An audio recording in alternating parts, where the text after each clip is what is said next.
नमस्ते, वंदे मातरम। दिन है 26 दिसंबर 2022 सोमवार और विषय जो है वो है कि आलोक जी हैं हमारे साथ, जो नीलम रसोपचार केंद्र के जो नियम हैं, जो भी खाने पीने के तरीके हैं वो फॉलो करते हैं और उसके बाद उनको जो भी उनका अनुभव है वो शेयर करेंगे हमारे साथ। तो जुड़ने के लिए आलोक जी का बहुत बहुत धन्यवाद। वंदे मातरम। और आलोक जी आप शुरू करें।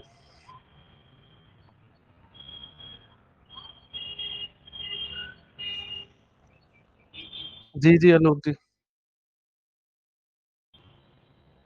जी हरजिंदर भैया, जैसे कि माता जी ने बताया था कि केला और दही खाने के लिए, तो उसको हम करीब हो गया है 20 दिन के आसपास खा रहे हैं और काफ़ी अच्छा रिजल्ट है। पाचन शक्ति इम्प्रूव हुई है और एनर्जी लेवल भी बढ़ा है। और सबसे बड़ी बात यह है कि केला और दही खाने के बाद पेट में कुछ भारीपन रहता ही नहीं है, एकदम हल्का हल्का महसूस होता है बढ़िया। और तो इससे लाभ काफ़ी मिले हैं। आलोक जी, रूटीन क्या है आपकी केला दही की? मतलब जैसे कितने बजे आप खाते हो, कितनी क्वांटिटी होती है, ये थोड़ा सा बताओ। क्वांटिटी लगभग मान के चलिए 200 से 250 ग्राम दही होता है और उसमें 4 केले डालते हैं, 4 से 5 जैसा उपलब्ध रहता है। तो और खाने का समय मेरा कोई मतलब मैं वैसे निर्धारित समय से नहीं खा रहा हूँ। जैसे मान लीजिए कभी 8 बजे भी खा लिया, कभी 11 बजे खा लिया, जैसे समय मिला उस हिसाब से खा लेते हैं। लेकिन ज़्यादातर मैं खाली पेट ही खाता हूँ सुबह। केला दही खाने के बाद फिर जब भूख लगती है तब भोजन करता हूँ। और इससे ठीक जैसे है। ज़्यादातर लोग तो ये सोचते हैं कि ठंडा है, जुकाम कर देगा, खांसी कर देगा। लेकिन पिछले 20-25 दिनों से तो हमको तो ऐसा कुछ हुआ नहीं है। न कोई जुकाम हुआ है, न कोई खांसी आई है। और ठंड का मौसम है, तो फिर भी खा रहे, ठीक है, फायदा भी कर रहा है। बढ़िया। और सबसे बड़ी बात यह है हरजिंदर भैया कि लगभग 600 ग्राम वेट मेरा बढ़ा है इससे, जो कि मैं अंडर वेट हूँ। लेकिन 600 ग्राम के आसपास वेट मेरा बढ़ गया है। बहुत बढ़िया। यहाँ मैं ये कहना चाहूंगी, कोई ये ना समझे जिसका वजन ऑलरेडी बढ़ा हुआ है कि हमारा वजन और बढ़ जाएगा। ये दही केला पाचन में कमी थी आलोक यादव के, तो पाचन सही हो गया, पाचन सुधर गया, तो उसके कारण इसका वजन बढ़ा है। और जिसका वजन ऑलरेडी बढ़ा हुआ है उसका घट जाएगा इससे। ये कोई बढ़े हुए वजन वाला घबराए नहीं कि मेरा और न बढ़ जाए। इस बात का मैं ध्यान रखना है। अब आप करो चालू। जी बहुत बढ़िया। तो आलोक जी, जैसे 20 दिन हो गए आपको, है ना? हाँ, 20 से 25 दिन हो गया लगभग। बहुत सही, बहुत सही। घर वाले क्या कहते हैं कि घर वाले कुछ कमेंट तो नहीं करते कि उनको कोई प्रॉब्लम नहीं है?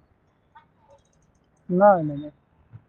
अरे भैया, उनको घर वालों को छोड़िए, मैं अपने बच्चों को, पत्नी को, हम हमारे बच्चे छोटे छोटे वो सब भी खाते हैं, उनको भी खिलाते हैं।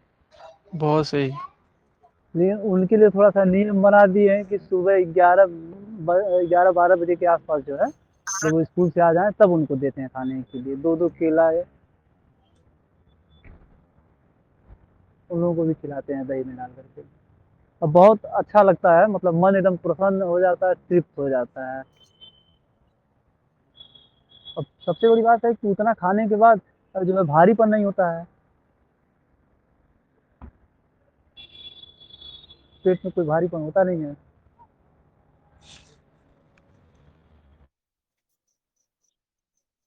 ये वाला जो मेरा पाचक पे वाला चूरण है ना, जयश्री वो लेती है, उसमें दही अ, वो दही का काम करता है पाचक पे वाला चूरण। तो उसमें केला लेती है, वो भी यही कहती है कि बिल्कुल हल्का लगता है, 2-3 केले खा लो उस चूरण के साथ तो बिल्कुल हल्का लगता है। ये वास्तव में सही है। दही के वैसे केला खाओगे आपको भारीपन महसूस होगा, आलोक, वैसे तुमने केला खाया है तो भारीपन महसूस किया है?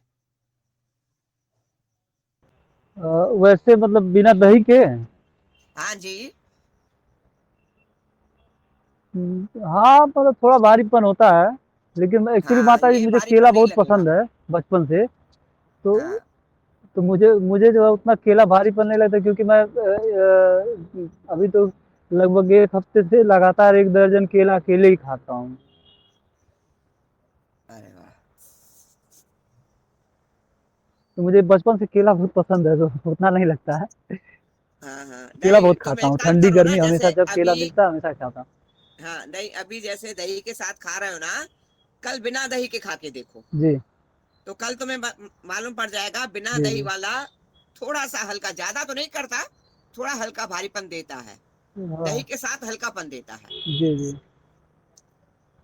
तो हुँ। इसके मैंने चूरा निकाला है एक रूखड़ी का, तो वो भी दही केले का ही काम करता है। तो जयश्री ने लिया है, मैंने भी लिया है। तो काफी लाइटपन लगता है। चलो और आगे बढ़ावा। और सबसे बढ़िया चीज़ तो माताजी जौ की रोटी है। हाँ हाँ। जौ की रोटी जितने लोगों को मैंने खिलाया है अपने घर का बना हुआ, वो लोग कहते हैं कि हाँ, वास्तव में बहुत बढ़िया है जौ की रोटी। अंदर से फ़ील होता होगा उनको, तभी बोलते हैं। तो माताजी घी भी बहुत ज़्यादा डालते हैं उसमें, तो भैया, एकदम मुलायम हो जाता है वो, हाँ, गले में घी लगता भी नहीं है। घी जितना ज्यादा लोगे ना, उतना तुम्हारा शरीर स्मूथली चलेगा। जी। ये ध्यान रखना, घी का ही काम है, घी बहुत जरूरी है।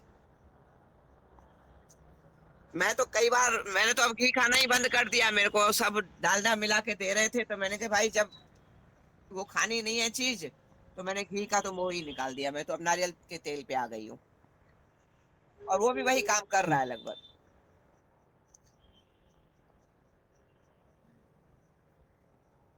बाकी तुम बता रहे थे उस दिन कि मैंने रोटी थोड़ी कम कर दी है दही केले के कारण, या कम हो गई है। हाँ, हाँ, हाँ, रोटी कम कर दिए हैं। अब दिन में 1 टाइम खाते हैं बस। ठीक ठीक ठीक। तो और शाम शाम को जो है सलाद वगैरह खा लेते हैं। ठीक है ठीक है ठीक है। अब माताजी एक एक चीज़ और आपसे शेयर करना चाहता हाँ हूँ हाँ हाँ कि जैसे 24 घंटा एक दिन क्या हुआ, मैं इसे प्रैक्टिकल के लिए, तो 24 घंटा कुछ खाया ही नहीं, भोजन ही नहीं किया, हाँ हाँ 0, कुछ नहीं खाया। हाँ लेकिन उसके जब 24 घंटे बाद जब अगले दिन उठा मैं और फ्रेश होने गया, हाँ। जब मतलब आपसे बता रहा हूँ ज़बरदस्त पेट साफ़ हुआ। आप सोचिए कि पूरा 24 घंटे से ऊपर हो गया, अब कुछ खाया ही नहीं, पेट के अंदर कुछ गया ही नहीं, लेकिन पेट बहुत गज़ब साफ़ हुआ। तो एक बात तुमको समझ में आई कि मैं बताती हूँ, अगर तुम कम खाओगे तो लीवर तुम्हारे अंदर फंसा हुआ सारा गंद खत्म कर देगी। बोला है ना, कैंसर भी खा जाएगा। जी, जी। तो अगर तुम्हारे अंदर कुछ पुराना गंद पड़ा था तो निकल गया। और सबसे बड़ी बात, मैं एक एक बात आज तक बता नहीं पाई हूँ, कि मैं बताती हूँ कि 2.5 किलो तो हमारा डेली सिलाइवा बनता है। हुँ। 2.5 किलो सिलाइवा हमारा तभी ढंग से काम करेगा जब हम ये दादी नानी के जमाने जितना या तो मेहनत करें, या तो इतना खाना बंद करें। वो सिलाइवा तभी हमारे शरीर को लगेगा। और लोग कहते हैं कि आप भोजन नहीं खाते हो तो आपका पेट भी साफ कैसे होता होगा, मल आता ही नहीं होगा। मैं तो आप लोगों से ज्यादा ही आता होगा हमें तो। जितना फल खाओगे ना, उतना मल ज्यादा निकलेगा, क्योंकि सिलाइवा 2.5 सेर उसमें इंक्लूड हो जाएगा। अन्न खाओगे, सिलाइवा इंक्लूड ही नहीं हो पाएगा इतना, तो कैसे साफ होगा। ये कई बातें हैं। ऐसा लगा माताजी, ऐसा लगा पुराना खजाना निकल के बाहर आया है। मैं तो कहती हूँ ना, यही यही बीमारी है। यही चीज आगे पीछे जाके कुछ न कुछ बीमारी बनेगी। तो निकालो ना। अभी मैंने भोपाल में किसी को रात को, ये भोपाल वाला जो ग्रुप था ना, जो मैं गई थी वन मेले में, ये ग्रुप ऐसा है कि ये लोग सारी सारी रात मीटिंग करते हैं। तो मैं तो 2:30 बजे सो गई थी भाई। तो क्या हुआ कि ना, मैंने बताया कि सवेरे वज्रासन किया करो, जो बताती हूँ।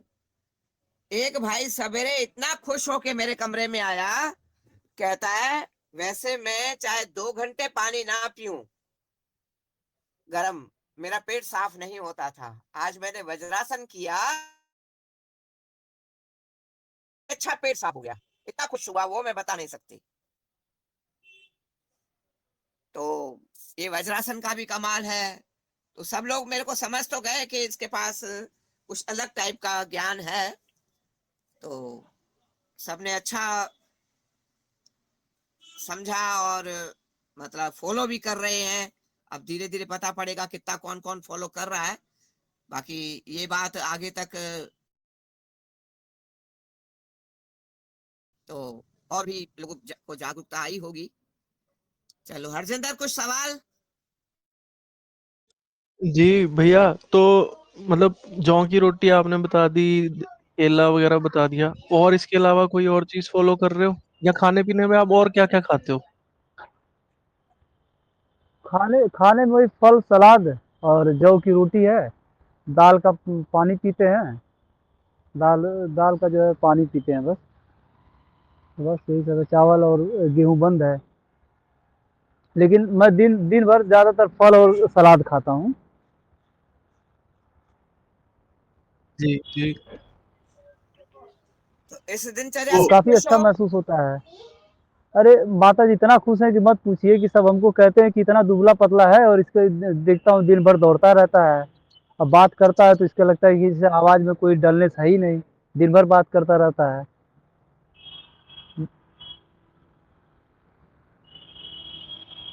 सब लोग हमको देख के हैरान हो जाते हैं कि इतना दुबला-पतला है, इसके पास इतनी एनर्जी कहाँ से आती है। एक बच्चा है भीकम गुप्ता, उसको भी लोग देख के हैरान हो जाते हैं, इसके पास एनर्जी आती कहाँ से है? वो भी पूरी तरह मेरे को फ़ॉलो करता है बच्चा। वो भी आया था भोपाल मेले में और मैंने अभी एक रिकॉर्डिंग और एक लेख डाला है, उसको सभी ज़रूर सुनें। अभी डाला है ग्रुप में मैंने, इसको भी ज़रूर सुने लोग तो पता पड़ेगा। इसको देख के मेरी बेटी घबरा गई थी इस मरीज़ को देख के,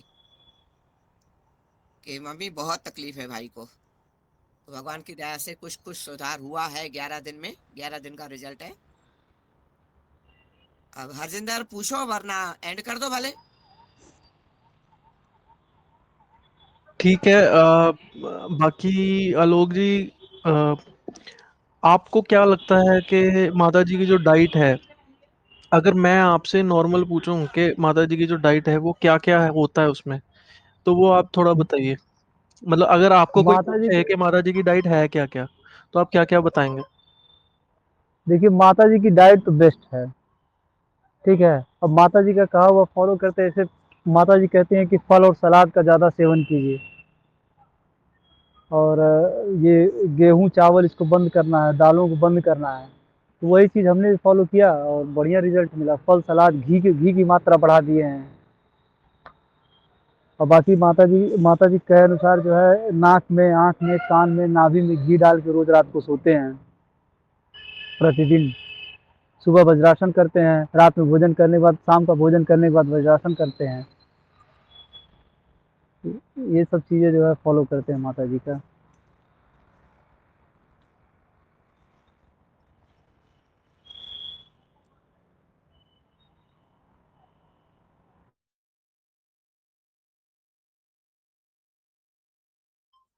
जी, जी, बहुत सही। तो अ, अभी मान लीजिए, तो आपके घर में आप कैसे मोटिवेट कर रहे हैं दूसरों को? क्योंकि हो सकता है कि गेहूँ छोड़ना का जो डिसीज़न होता है, उसमें मुझे ऐसा पता है कि बहुत ज़्यादा बैकलैश आता है फैमिली से, रिश्तेदारों से। उसके ऊपर कुछ कहना है? जी हाँ, वो नहीं छोड़ने के लिए राज़ी हैं और मेरे अलावा कोई छोड़ा भी नहीं है। मेरी पत्नी है, वो भी खा लेती है, लेकिन जो है उसको भी धीरे-धीरे छुड़वा रहे हैं। बाकी कोई नहीं छोड़ा है घर में। कहते-कहते थक गए, लाभ बताते-बताते थक गए, सब कुछ किए, लेकिन लोग मानने के लिए तैयार नहीं है ना। घर के लोग नहीं मानने के लिए तैयार हैं, तो बाहर के कौन तैयार होगा। अब हमको एक्चुअली क्या है कि मैं रोज़ टिफ़िन लेकर के घर से बाहर निकलता हूँ ना, जैसे दही केला खा लिया, फिर अपना सलाद वलाद खा लिया, टिफ़िन लेके चलता हूँ। जब भूख लगती है तब अपना जो है थोड़ी सी सब्जी वगैरह और एक आध रोटी खाए। तो अब लेकिन जिन लोगों को मैं खिला रहा हूँ, उन लोगों का रिस्पॉन्स बढ़िया मिल रहा है। तो हो सकता है कि बताने से न शिफ्ट हो, खाने से हो सकता है शिफ्ट हो जाए उस डाइट के ऊपर। तो एक आध रोटी उन लोगों को भी खिलाता हूँ जो लोग साथ में रहते हैं, हो सकता है उससे भी कुछ प्रभाव पड़ जाए, लेकिन मुझे मोटिवेट तो करना बड़ा मुश्किल है। जी, मुझे तो ये लगता है भैया कि जब आपके बाल अच्छे से आने लगेंगे ना, तो स्वाभाविक है कि अ, लोगों का मन तो करेगा ही पूछने का कि ये कैसे हो रहा है, और जब उनको आप ये बताओगे कि इस तरीके से हो रहा है, फिर उनका जो है दिमाग घूमेगा और उनका दिल करेगा कि हम भी करके देखें। अब मैं आपको अपने अपने घर की बात बता दे रहा हूँ, लगभग 20 बीघे खेती जो है की गई है गेहूं की, 20 बीघे है। अब पता है 9.5 किलो जौ सिर्फ मेरे लिए बोया गया है। अभी पिताजी को कम से कम 10 बार मैं बोला कि पिताजी मेरे लिए जौ बो दीजिए, अगर जौ नहीं बोएंगे तो मैं खाऊंगा नहीं खाना। मतलब इतना धमकी देने के बाद 9.5 किलो जौ खेत में बोया गया सिर्फ मेरे लिए, कि चलो वही खाएगा इतना। मैं घर वालों को धमकी दिया हूँ कि अगर जौ आप नहीं बोएंगे तो मैं खाऊंगा ही नहीं खाना, भोजन त्याग दूंगा। तब जा करके जो 9.5 किलो बोए हैं मेरे लिए। तो बड़ा मुश्किल होता है अर्जेंद्र भैया, लोग घर वालों को कन्विंस करना। घर वाले रिजल्ट भी देख रहे हैं, लेकिन फिर भी घर वाले भी कन्विंस नहीं हो पाते हैं, समझाना मुश्किल। और सोचिए 20 बीघे गेहूं बो दिया गया है कि पूरा परिवार खाए, उसके बाद बाकी जो है बेच दिया जाए, ताकि उसमें जो खेत में जो लगा है, जो उसका मतलब क्या बोलते हैं उसको, लागत लगी, वो सब निकल जाए, लागत से कुछ मुनाफा हो जाए। लेकिन हमको लगता जी, है कि धीरे धीरे लोग शिफ्ट होंगे।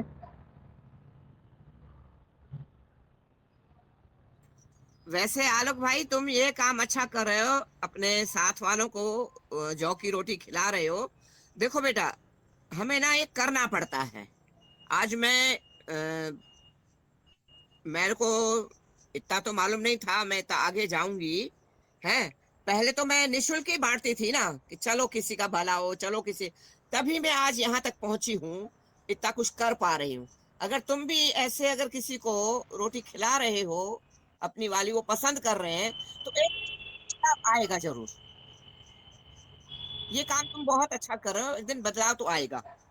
है अभी जैसे मैं भोपाल गई, जो मैं 300 रुपए का देती हूँ सामान, करीब करीब मैं 80 से 100 पैकेट वो बांट के आई हूँ निशुल्क में। तो लोग इस्तेमाल करेंगे, कुछ कुछ तो फ्री का माल है तो ध्यान नहीं देंगे, क्योंकि जागरूकता कम है। जैसे तुम भी बोल रहे हो परिवार वाले ही नहीं समझ रहे हैं, वो तो मेरे परिवार वाले भी नहीं है, हैं। तो हो सकता है कुछ ना इस्तेमाल करें। बाकी मैं बांट के आई हूँ, ऐसे मैंने न जाने कहाँ कहाँ क्या क्या बांटती रहती हूँ, कि शायद किसी के काम आ जाए और वो थोड़ा मुड़े, प्रकृति से लयताल मिलाए, और इस दलदल से बचे। आगे तो दलदल है, अगर हम बीमार होंगे तो दलदल नहीं फंसेंगे, और अगर हम प्रकृति के हिसाब से चलेंगे, जो मैं समझाती हूँ, तो फिर हम बाहर निकल सकते हैं। बस उसी एक लालच रहती है कि शायद कोई जाग जाए। जो मैंने निरोग धाम पत्रिका में पढ़ा है, कि अगर हमने एक भी फूला बचा लिया, अपनी अहोभाग्य समझेंगे। बस उसी बात को पकड़ के मैं आगे चलती जा रही हूँ। तो आगे चल के कहीं ना कहीं तो मालिक अच्छा रिजल्ट देगा। और जो तुमने चालू किया है कि दूसरों को खिला के और उनको पसंद आ रहा है, तो वो भी मुड़ेंगे तो सही, 2 दिन आगे 4 दिन पीछे मुड़ेंगे तो सही। बहुत अच्छा कर रहे हो, धन्यवाद। माता जी अब तो देखिए ज्वार के बाजरा, ज्वार, मक्का, इस सबों का जो आटा है अब किराना स्टोर पे पैकेट में मिलना शुरू हो गया है। 250 ग्राम 500 ग्राम के पैकेट में मिलना शुरू हो नहीं नहीं, गया है। वो हम तो तो अपने हमारे यहाँ यहाँ ग्वालियर में तो कई सालों से मिल रहा है। हम अपने यहाँ गोरखपुर में ये चीज़ माता जी देखे नहीं थे, लेकिन अभी कुछ दिन पहले देखे हैं कि अब जो पैकेट में वो बिक रहा है। वैसे माता जी मैं हाँ एक हाँ दिन हाँ। मनन कर रहा था ऐसे ही, तो मैं ये सोचा कि जो 1960 में जब हरित क्रांति आई, तो ये हाँ गेहूँ चावल में तक पहुँचने में, गेहूँ और चावल जो है ये अनाज है, इसको पहुँचने में इस भारत को लगभग 30 से 40 साल लग गया, धीरे-धीरे हाँ शिफ्ट हाँ होने में। तो मुझे हाँ ऐसा लगता है कि वापस अपने देसी अनाज के ऊपर आने में भी कुछ समय लगेगा। लगेगा। और कल हाँ, शायद मोदी ने संसद में कुछ पार्टी रखी थी, सांसदों को भी मिलेट ही खिलाया है, गेहूं चावल ये नहीं खिलाया, यही खिलाया है। ज्वार बाजरा कुटकी यानी क्या क्या। आज आया था एक वीडियो हुँ। कहीं मैंने देखा था, ध्यान नहीं आ रहा। तो कल मोदी जी ने यही दिया है भोजन, काफी लोगों को, काफी। अब आ जाएगा आगे पीछे यहाँ भी। तो ये भी समय लगेगा माताजी, 10-20 साल लगेंगे इसको फिर वापस आने में, ये अब क्योंकि ज्यादा लोग नहीं लगेगा, क्योंकि जो अभी फूड क्राइसिस आएगा ना वहां पर ये ज्वार बाजरा और मिलेट वगैरह है ना, ये बहुत कम पानी में बहुत कम मेहनत से होते हैं। तो यही आगे 2-5 साल में बहुत आगे बढ़ जाएगा। अब ज्यादा टाइम नहीं लगेगा। और ये गेहूँ, जो गेहूँ चावल है ये बिना इंसेक्टिसाइड, पेस्टिसाइड के होने वाले नहीं हैं, पैदावार होगी हाँ ही हाँ नहीं। तो हाँ ऐसा हाँ हो हाँ कि जो ये षड्यंत्र चल रहा है इसमें, ऐसा हो कि पेस्टिसाइड वगैरह बंद ही हो जाए, तो ज़्यादा लोग हाँ जल्दी जाग करके आ जाएँगे वापस अपने अनाजों हाँ पे। हाँ हाँ हाँ हाँ जो आप बता रही हैं कि जो फूड क्राइसिस होने वाला है, हाँ हाँ हाँ। तो इसमें जब इस तरह की स्थिति आ जाए कि पेस्टिसाइड वगैरह बाज़ार में मिले ही ना, तो वो तो अनाज बहुत उगेंगे ही कुछ नहीं, होने तो वाला लोग, है, 2-4 सालों में तो सब सामने आ जाएगा। तो अनाज अनाज जो है ये गेहूँ चावल ये पैदावार इनकी होगी ही नहीं, तो लोग मजबूरी में फिर अपने देसी अनाज पे शिफ्ट होंगे, होंगे और स्वस्थ भी रहेंगे। स्वस्थ रहेंगे। जी। हाँ, और मैं ना अभी भोपाल से एक जंगली आलू बोल रहे थे, जाने क्या बोल रहे थे, कुछ और भी नाम, वो भी लेके आई हूँ कि हम अगर उसको बो देंगे तो और कुछ नहीं मिलेगा, तो उसी को आग में भून के खा लेंगे। तो मैं कुछ ऐसे भी चीजें लेके आई हूँ कि कंद वगैरह मैं पहचान तो नहीं पा रही हूँ, बाकी मैंने कोशिश की है। बस ये है ईश्वर कोई रास्ता निकाले जमीन का, तो हम भी बोएं। तो कोशिश करो ऐसी चीजें, तुम भी जाते ना भोपाल, बहुत कुछ मिला वहां पर, बहुत कुछ मिला बेटा। क्योंकि पहले के लोग कंदमूल ही तो खाते थे ज्यादा। तो चलो, अगले साल अगर बना ये मेला तो मैं कहूंगी कि सभी जाएं वहां पर, उस मेले में। तो क्योंकि आने वाले समय के लिए अगर हमें तैयार होना है तो वहां से बहुत कुछ ले आओगे, क्योंकि वहां पर सारी चीज आदिवासियों की है लगभग। जड़ी बूटियां इतनी आदिवासी लेके आए हैं जो हमने कभी देखी सुनी नहीं थी। चलो फिर क्या नाम है। जी, जी, जी, जी, जी, जी। हाँ हाँ जिंदा, हाँ ठीक है, जितेंद्र। तो मैं इस ऑडियो को एंड कर रहा हूँ और फिर इस चैनल को करिए सब्सक्राइब, बेल आइकन भी प्रेस कीजिए ताकि आपको ऐसी इंटरेस्टिंग ऑडियोज़ सुनने को मिले। आप भी बदलाव करके देखिए ज़रूर अ, डाइट में, चाहे वो दूध केला हो या जौ हो, तो जिससे आपको फ़र्क पड़े और अपने अनुभव ऐसे ही आलोक भाई की तरह हमें आके बताएँ, तो बहुत कृपा होगी। जुड़ने के लिए धन्यवाद। वंदे मातरम। माता जी हम उनसे बात किए